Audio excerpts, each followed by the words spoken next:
Gracias por invitarme y gracias por estar acá preocupándose de algo que nos preocupa a todos, que es qué vamos a hacer argentinos y uruguayos en el futuro. Empiezo con algunas reflexiones. La primera, que Gardel es argentino. Y que parece que Artigas también, por lo que ha dicho Cristina. Y eso suma otro punto más de conflicto, si quiere. Eso ha dicho Cristina. Entonces, la verdad es que no es muy importante si Gardel era uruguayo o argentino, o si Artigas era argentino o uruguayo, porque la verdad es que todos somos un poco argentinos y un poco uruguayos.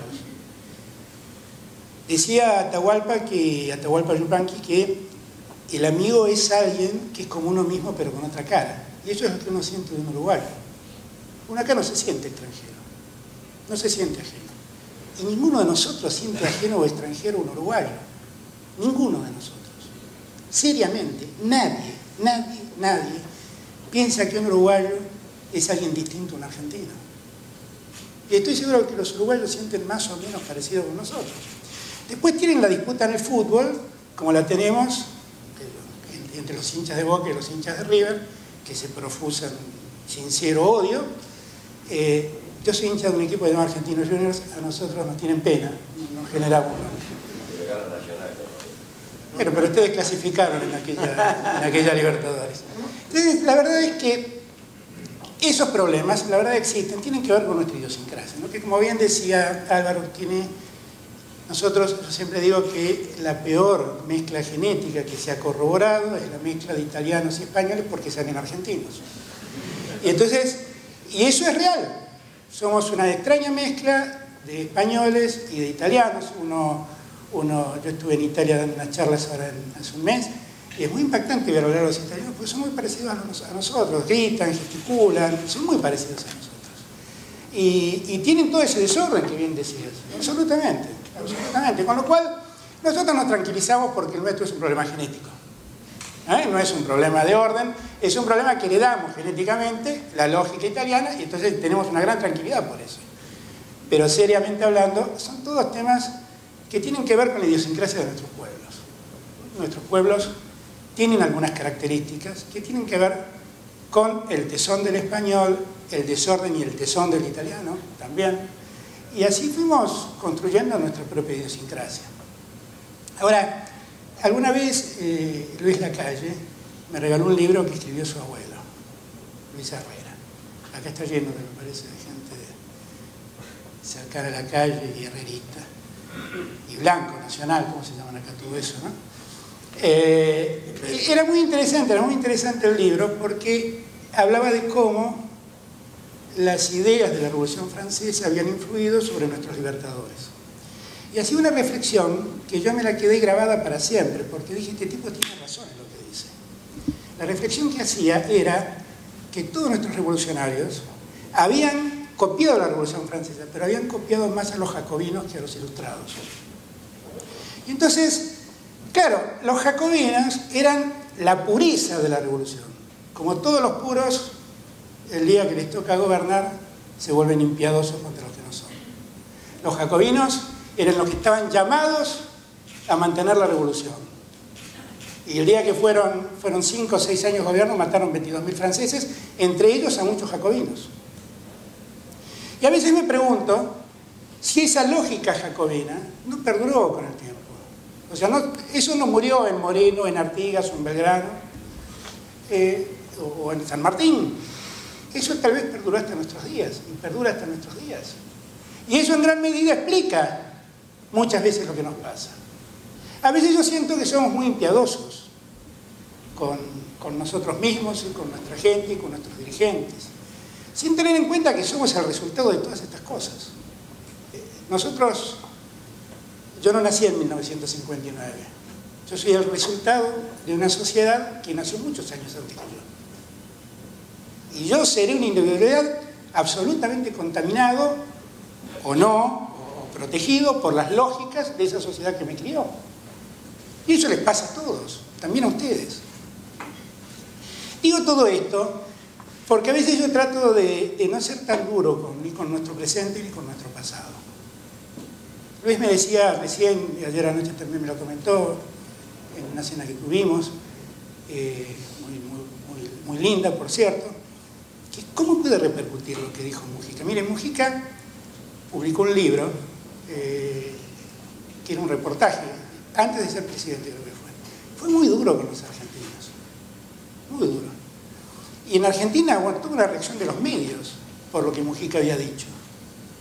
Yo escribí en aquellos días un artículo en el diario Crítica, donde escribía los días domingos, y lo defendí muchísimo. Porque en verdad esta lógica de que a veces las cosas que dice un extranjero no pueden ser entendidas en nuestros países, yo no la comparto. Lo que dijo Mujica de nosotros aquella vez tenía razón en todo, absolutamente en todo. Nos duele, y más nos duele que nos lo diga el vecino, pero a veces el vecino dice verdades. ¿Qué dijo, Alberto? No, habló del individualismo argentino, de la prepotencia argentina, del modo de construir a los argentinos. Todo eso es cierto. ¿Por qué vamos a negarlo? Si tiene que ver con nuestra idiosincrasia. No digo que es valioso, digo que es cierto. No digo que es valioso. Entonces, a mí me parece que también las cosas hay que tomarlas de ese modo. Yo también quiero ser sincero, y ahora creo que por ahí me gano la antipatía de muchos, pero yo personalmente tengo una gran simpatía por el presidente Mujica. Sinceramente lo digo. Y creo que es un hombre que ha intentado tratar de mejorar las relaciones entre Argentina y Uruguay después del episodio tan traumático como el que sufrimos con Bosnia. Muy traumático. Y lo hizo como se puede, porque tampoco es fácil desde el Uruguay tratar de ordenar las cosas con países como Brasil y Argentina. Porque las dimensiones son muy otras. Y porque esta lógica del hermano mayor y del hermano menor imperan en el inconsciente. Imperan en el inconsciente. Yo no hace falta que yo les diga que Brasil es mucho más que Argentina. Porque la dimensión de la economía brasilera, la dimensión geográfica, la dimensión geopolítica, es infinitamente mayor que la Argentina. Y negarlo y discutirlo es una soncera. Sí, perdón, lo que tendríamos que ver... No quiero ser desordenado ni meterme, pero es necesario que lo repitas una y otra vez. Porque si uno escucha a la presidenta parece que somos más importantes de los Estados Unidos. Bueno, pero yo hablo por mí. Sí. Digo, la realidad es que es innegable. Ahora, Brasil, por ejemplo, en este proceso de integración que hemos tenido, ha tenido un personaje central de una dimensión enorme que la historia recordará, que se llama Lula. La generosidad de Lula, la amplitud de Lula, la vocación real de Lula por integrarnos, fue inmensa. Si el Mercosur, o la unión entre Argentina y Brasil, porque después vamos a dejar aparte lo de Uruguay y Paraguay, funcionó, fue por la enorme generosidad de Lula, que resolvió infinitos problemas de competitividad que tenía la industria argentina, casi en favor de Argentina. También se benefició Brasil, porque Brasil exporta autos a la Argentina de modo importante, pero si Lula no hubiera hecho eso, tal vez el Mercosur lo estaríamos hablando como parte de la historia del día de hoy. Y lo mismo pasó muchas veces en esta última etapa entre el presidente Mujica y el gobierno argentino, donde Mujica hizo un enorme esfuerzo, y lo sigue haciendo, por tratar de que no se rompa todo. Porque entre otras cosas hay la visión argentina, el gobierno argentino, que a la que hace referencia, y la realidad macroeconómica de los países. Al pobre Uruguay le ha tocado estar entre dos países tremendos en el continente, que son Argentina y Brasil. Y sobrevivir a eso no es cosa fácil. La historia argentina cuenta, no lo digo yo, no se me ofendan con lo que voy a decir, pero la historia argentina cuenta que ustedes son un país tapón para que no nos matemos brasileños y argentinos. Que así nacieron, casi por un acuerdo. Bueno, desde esta lógica que es enseñada a los chicos en el colegio primario, tenemos que entender dónde estamos funcionando. Ahora, en el medio también, y en los últimos años, tuvimos un conflicto adicional, que es el tema de las papeleras. Y ahora tenemos un conflicto presente, que es el tema del dragado del Río de la Plata, para que ese puerto de Colonia pueda tener la envergadura que soñó Artigas. Ahora, me paro un minuto en Bosnia. Bosnia fue un sinfín de desacuerdos. que es imposible que me lo entiendan los uruguayos, porque si yo me pongo del lugar de Uruguay, ¿cómo voy a escapar a una inversión de esa naturaleza y a la creación de 10.000 puestos de trabajo, que hoy en día siguen siendo 1.000 puestos de trabajo reales, en un país que lo necesita? ¿Cuántos, Alberto? 10.000 puestos fue la construcción y creo que quedan alrededor de 1.000 puestos hoy en día, entre los propios y los servicios adicionales que contratan. ¿Cómo puedo explicarles que eso está mal? Ahora, yo les pido que ustedes se pongan en este sillón y díganme ustedes, ¿cómo le explican ustedes a la gente de Gualeguaychú que durante décadas se preparó para hacer ecoturismo, que enfrente le pusieron una pastera? ¿Cómo lo explican? Ahora, ocurrió. Además, inicialmente fuimos informados por las autoridades uruguayas de que eso era una mala decisión de un gobierno anterior del Uruguay. Y de repente, los que nos informaban esto, después nos dijeron que era imposible levantarlo.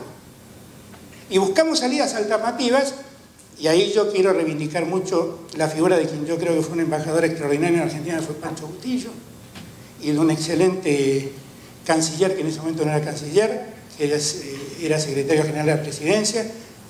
Acá me corresponden un poco la generalidad, en los dos casos, porque los dos son amigos míos, era Gonzalo Fernández.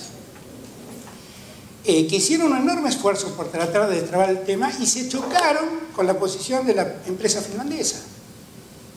Y con el riesgo y la amenaza de denunciar el tratado de inversiones, que para Uruguay es un problema. Yo no tengo ninguna duda que es un problema. Ahora, nunca nos paramos a charlar públicamente de este modo.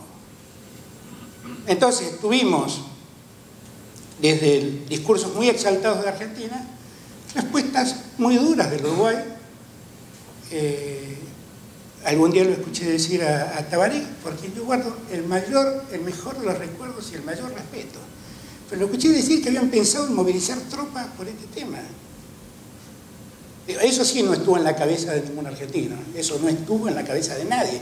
Nunca pensamos que eso podía llegar a pasar. Pero eso da una pauta de hasta dónde llegó el conflicto y dónde era la simetría de las visiones del conflicto. La planta se instaló. Aceptamos resolver el tema por los mecanismos que la CARU propone, que es ir al Tribunal de la Haya. El Tribunal de la Haya nos dijo a los dos cosas. Señores, es un hecho consumado, argentinos, bánquensela. Señores, es un hecho consumado, Uruguay, hágalo, pero no cambie lo que está haciendo. Y tiempo después aumentan la producción. Y nos enteramos por los diarios. La pregunta es, ¿cómo funciona esto? Digo, porque también hay que entender, yo puedo entender que el Uruguay lo necesite. Lo que digo es que si vamos a respetar los mecanismos institucionales, los mecanismos institucionales los tenemos que respetar todos. No el hermano mayor, toda la familia lo tiene que respetar, los mecanismos institucionales. Porque está en la primera fila, quiere decir que hay debate. Es lo que vinimos. Que la realidad, que diga que yo tengo que respetar las lógicas institucionales y otros no las respetan, no me parece una buena idea. Entonces, a mí me parece que la sentencia claramente dice que no se puede alterar lo que en ese momento existía, lo que en ese momento estaba aprobando la sentencia. No tengo ninguna duda que es así. Pero se alteró. Listo. Ya está. Estamos en un nuevo problema. Yo digo que en algún punto tenemos que cambiar la lógica. Tenemos que cambiar la lógica. Porque ¿cuál es la reacción argentina? Que vuelve a tener un problema con la empresa. En favor de la empresa, digo, hasta el día de hoy no hemos podido verificar si la contaminación existe. Lo único que existe es cierta contaminación visual a 9 kilómetros de distancia. Eso es lo que existe. Después no sabemos muy bien si la contaminación en las aguas existe, porque nunca hemos logrado tener un informe exacto de cómo están las aguas. Ahora, esto nos trae un problema adicional, porque la reacción argentina es, bueno, nos hacen esto, no los dejamos dragar el Río de la Plata. Y como la CARP, la Comisión Asesora del Río de la Plata, ese tratado que tanto elogió Álvaro con toda razón, Alfonso con tanta razón. Y esto porque le mandaron a Aníbal antes. Esto porque me dijo Aníbal, me estoy vengando al revés, me estoy vengando al revés. No pasa nada. Igual Álvaros hay muchos buenos. Lo que decía era, Pero Alberto, el tema del dragado está directamente vinculado a una relación. Lo que pasa es que el Tratado del Río de la Plata dice que necesita la autorización del otro para poder hacerlo. Entonces la Argentina demora la respuesta y el dragado nunca ocurre. Y acá empiezan a funcionar los intereses económicos de los dos países, porque tampoco nos engañemos, no es que el gobierno nacional no quiere solamente. También hay presiones empresarias, como hay presiones empresarias en Uruguay reclamando cosas, como hay presiones empresarias de los armadores de la línea blanca en Brasil, porque no se alteren las situaciones porque no quieren perder plata. Y obviamente si Colonia se convierte en un puerto de aguas profundas, y bueno, parte del trabajo portuario que tiene Argentina se pierde. Es más, es el comienzo del paso inclusive a la idea de llegar mucha mercadería a Paraguay, que hoy en día no pasa por Uruguay, pasa absolutamente por Argentina, y pasan solo para Rosario, para no Rosario y siguen a Paraguay. Entonces, todo esto lo entiendo. Y acá me voy al punto final y voy terminando para que otros aporten confusión como estoy haciendo yo. El punto final es, ¿qué queremos hacer nosotros? Y esto es una pregunta para todos, porque el hermano menor tiene obligaciones, el hermano mayor tiene obligaciones, y es que la lógica del hermano mayor funciona. Voy a cambiarlo. Los hermanos tienen obligaciones todos. No es que un hermano tiene más obligaciones que otro, todos tenemos obligaciones. Si nosotros queremos ser parte de un proceso integrador, tenemos que resolverlo con críticas integradoras, con lógicas integradoras, no con lógicas desintegradoras. Yo creo que Uruguay y Paraguay, el Mercosur les ha significado un enorme problema. Objetivamente es así. Objetivamente es así. Porque al Mercosur le falta mucha institucionalidad, porque el Mercosur todavía permite, qué sé yo, que la Argentina un día diga las licencias de importación no son automáticas, deben ser aprobadas una por una, y entonces empieza a discriminar. Lo permite el Mercosur. Esto para una economía como la uruguaya es mortal, sin ninguna duda. También lo podría hacer Uruguay, lo que pasa es que sería menos dañoso tal vez para la economía argentina. Lo podría hacer Brasil, porque el Mercosur lo permite. Si nosotros queremos realmente ir a un proceso de integración, nosotros tenemos que romper muchas de las lógicas del presente. Y yo creo que el mundo está probando, y la forma en que le cuesta a Europa salir de su crisis lo demuestra, es que el mundo marcha hacia un proceso de integración evidente. Pero la integración es muy dolorosa. La integración, salvo el NAFTA, donde hay 3 países medianamente equilibrados, Canadá y Estados Unidos bastante equilibrados, México un poco menos equilibrado, pero ahora mucho más equilibrado que entonces. Si nosotros vamos a unir potencias muy distintas y muy disímiles, en algún lugar tenemos que trabajar para igualar. Porque cuando uno tiene la idea del hermano mayor y del hermano menor, el hermano menor siempre va a ser el hermano menor, ¿eh? Siempre. Ahora, el proceso de integración es una sociedad, y en una sociedad todos ganan. Si gana uno y el otro pierde, eso no es una sociedad. Y acá lo que nosotros tenemos que hacer es que Uruguay y Paraguay se integren ganando. Ganando proporcionalmente tanto como la Argentina y Brasil. Y para esto hace falta un proceso de inversión muy alto. Si la Unión Europea funciona como funciona, es porque Alemania un día se puso en el rol de yo voy a unir a todos, y gastó un dineral de euros para subsidiar a un montón de economías atrasadas y que puedan crecer. Pregúntenle a la España socialista del PSOE y la de Aznar cómo se benefició con esos fondos. La España que uno hoy ve, donde circulan carreteras espléndidas con una infraestructura maravillosa, toda esa se construyó con fondos de la Unión Europea. ¿Dónde están los fondos para el desarrollo de Uruguay o para el desarrollo de Paraguay? ¿Quién los pone? ¿Dónde los sacamos? Porque si esto no lo resolvemos y lo que decimos es, mirá, somos todos iguales y todos crecemos y ustedes ajustense, miren, el hermano menor siempre va a ser el hermano menor. Y entonces la posibilidad de integración es mucho, mucho, mucho más difícil. Y hago todo esto, y con esto termino, para que entendamos que muchos de los problemas que tenemos no tienen que ver ni con Mujica, a quien me encanta llamarlo el Pepe con el respeto que merece, ni con Cristina, a quien puedo llamarlo la presidenta. La verdad tiene que ver con lógicas de funcionamiento de nuestras sociedades y de nuestras políticas. Y en esto incluyo a todos. También incluyo a los empresarios, porque los empresarios debaten con una ferocidad que no es precisamente la de dos caballeros ingleses. Yo creo que todas estas cosas nosotros tendríamos que ponerlas en la mesa de debate si es que queremos una integración real. Después podemos seguir escribiendo que somos hermanos, discutiendo dónde nacieron Gardel y Artigas. San Martín fue engendrado en Carmelo. Era lo único que me faltaba, era lo único que me faltaba. Era lo único que me faltaba. Pero creo que finalmente es este el debate que tenemos que dar.